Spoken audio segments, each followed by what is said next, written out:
Halo guys, kembali lagi dengan Sobat Alam. Hari ini saya ingin membahas tentang kesaktian.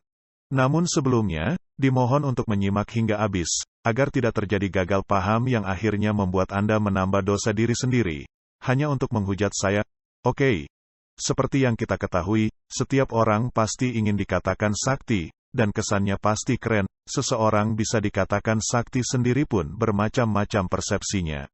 Ada seseorang yang dibacok, maupun ditembak tidak tergores sedikit pun, maka ada orang yang mengatakan dirinya sakti. Ada juga, seseorang yang bisa meramalkan masa depan dengan jitu dan tepat, maka ia dikatakan sakti. Ada juga yang bisa menyantet, hipnotis, bahkan membaca pikiran, dan orang itu dikatakan sakti. Kesaktian itu, umumnya identik dengan kemampuan batin yang berhubungan dengan supranatural, dan hal duniawi.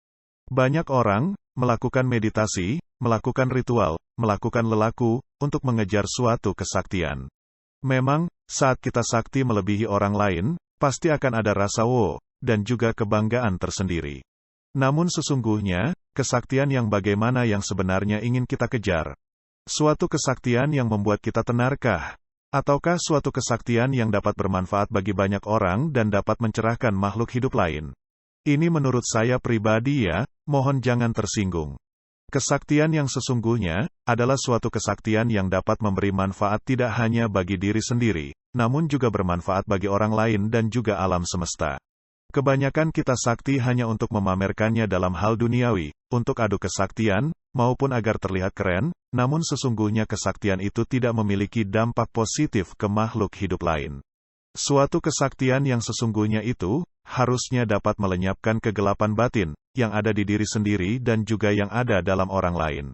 Apakah artinya? Artinya adalah suatu kesaktian yang berhubungan dengan kesucian batin, dan dapat mencerahkan orang lain, memberi terang terhadap diri sendiri dan penghuni alam semesta. Orang yang sakti menurut pemahaman saya sendiri adalah, di mana ia dapat mengubah suatu kegelapan batin dan juga melenyapkannya serta menetralisir energi negatif, baik yang ada dalam diri sendiri dan juga mencerahkan makhluk lain. Tentunya suatu kesaktian yang baik itu juga harus bisa menjadi pondasi energi positif bagi alam semesta ini. Banyak sekali kehancuran yang terjadi di alam semesta akibat penumpukan energi negatif baik dari penghuninya sendiri maupun dari makhluk negatif. Dengan bermeditasi sebenarnya kita diharapkan agar bisa menghilangkan kegelapan batin yang ada dalam diri kita ini, bukan hanya mencari kesaktian duniawi semata. Kegelapan batin ini contohnya seperti perilaku dan pikiran buruk, hawa nafsu, iri hati, keserakahan dan lain-lain.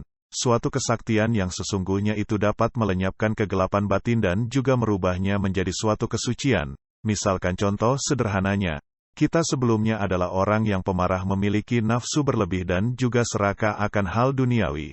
Namun setelah rutin meditasi, pemahaman dan kesadaran kita pun meningkat hingga akhirnya kita bisa menghilangkan sifat dan pikiran buruk kita yang lama dan merubahnya menjadi sesuatu yang bermanfaat bagi orang lain. Selain bermanfaat bagi diri sendiri, kesaktian yang baik harusnya juga bisa bermanfaat bagi makhluk hidup lain dan juga alam semesta. Artinya melalui kata-kata pemahaman yang kita berikan itu bisa merubah dan juga membuka pikirannya sehingga orang itu dapat kembali di jalan yang benar. Kesaktian yang sesungguhnya itu tidak tergores oleh pancingan energi negatif sedikit pun. Contoh, saat ada orang memaki kita, mengolok-ngolok kita, mungkin karena perbedaan pendapat itu sebenarnya adalah pancingan energi negatif. Saat kita ini diolok oleh orang kemudian kita membalasnya dengan mengolok dia balik, sesungguhnya kita tidak ada bedanya dengan orang tersebut. Dia berdosa karena memaki kita, kita pun berdosa karena memaki dia balik. Namun saat kita dimaki oleh orang lain kita tetap tenang dan malah memancarkan kasih terhadap orang itu, kita justru mendapatkan pahala 0.2s lebih besar dari, dan kita tidak terpancing oleh energi negatif agar berbuat dosa. Justru kita dapat mengubah energi yang negatif itu menjadi suatu energi yang positif. Balaslah cemooh, iri, dengki, makian dengan cinta kasih yang tulus. Pancingan energi negatif makin hari makinlah kuat, di mana di saat kita berbeda pendapat, berbeda pemikiran, maka kata-kata kasar langsung saja terlontar, entah lewat jempol maupun mulut kita. Apalagi bila kita ini membahas berbeda ras, suku, dan kepercayaan, malah makin hari makin terpecahkan oleh energi negatif. Tanpa disadari, kita itu dipancing oleh perbedaan, agar saling membenci hingga kita akhirnya jatuh dalam dosa. Nah, Orang yang memiliki kesadaran lebih, otomatis tidak mungkin mudah terpancing oleh energi negatif yang membuat kita jatuh dalam dosa. Maka dari itu, baiknya, kita bermeditasi, bukan hanya mengejar kesaktian supranatural semata. Tapi kita mengejar suatu kesaktian yang dapat melenyapkan kegelapan batin, baik yang ada dalam diri sendiri dan juga orang lain.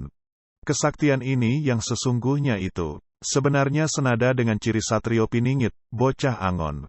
Di mana ia dapat menjelaskan, sejelas-jelasnya tentang spiritual, menjadi pencerah batin yang gelap.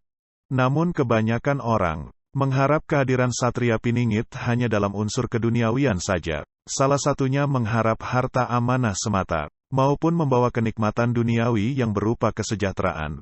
Padahal, namanya utusan Tuhan alam semesta, tidak mungkin malah banyak mengurusi harta duniawi saja, yang tentunya malah harta karun bagi batin kita inilah yang terpenting. Kita seharusnya menanti bocah Angon dengan kehausan kita akan spiritual dan juga haus akan ajaran yang luhur. Bukan haus akan kemakmuran dan kenikmatan duniawi semata ingin sejahtera. Banyak orang haus akan kenikmatan duniawi dan kemakmuran. Harapan ini timbul karena banyaknya orang yang sudah tidak kuat lagi menjalani kesengsaraan duniawi. Mungkin kita yang kurang bersyukur, malah menyebabkan kita makin menderita.